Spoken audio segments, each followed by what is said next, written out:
Wide tyres పెడితే performance increase అవుతుంది అనుకుంటారు, but most of the bikes slower అవుతాయి.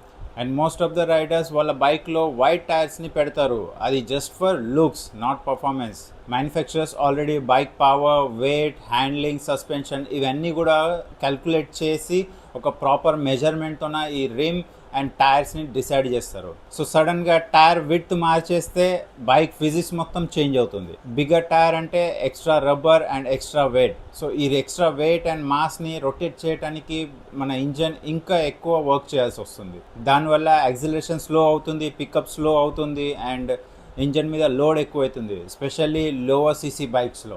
వైడర్ టైర్ అంటే రోడ్డు మీద కాంటాక్ట్ ప్యాచ్ పెరిగిపోతుంది, దానివల్ల రోలింగ్ రెసిస్టెన్స్ ఎక్కువైపోతుంది. సో ఇంజన్ ఎక్కువ ఫ్యూల్ని బర్న్ చేస్తుంది, దానివల్ల మన మైలేజ్ కూడా తగ్గిపోయే ఛాన్స్ ఉంటుంది. ఇంకొక ఫన్నీ పార్ట్ ఏంటంటే చాలామంది రైడర్స్ అనుకుంటారు వైడర్ టైర్ అంటే గ్రిప్ ఎక్కువ అని, బట్ యాక్చువల్గా రిమ్ అండ్ టైర్ విడ్త్ ఈ రెండు కనుక మిస్ మ్యాచ్ అయితే ఆ గ్రిప్ కూడా మిస్ మ్యాచ్ అవుతుంది. బట్ వైడర్ టైర్స్ని బ్యాడ్ అనటం తప్పు.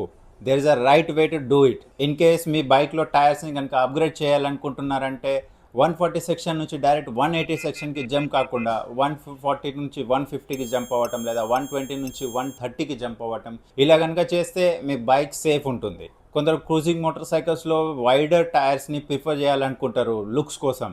సో దానికోసం మీరు రిమ్ అండ్ టైర్ రెండు కూడా మార్చేసుకుంటే ఇంకా బెటర్గా ఉంటుంది. సో అది మ్యాచ్ ఉంటుంది అన్నమాట రెండు. ఎందుకంటే నారో రిమ్ పైన వైడర్ టైర్స్ని పెడితే అది హ్యాండ్లింగ్ మిస్ మ్యాచ్ అయ్యే ఛాన్స్ ఉంటుంది, వాబుల్ అయ్యే ఛాన్స్ ఉంటుంది. రియల్ మోడిఫికేషన్ వైడెస్ట్ టైర్ని ఇన్స్టాల్ చేయడం కాదు, it is actually fitting right tyre for your motor cycle.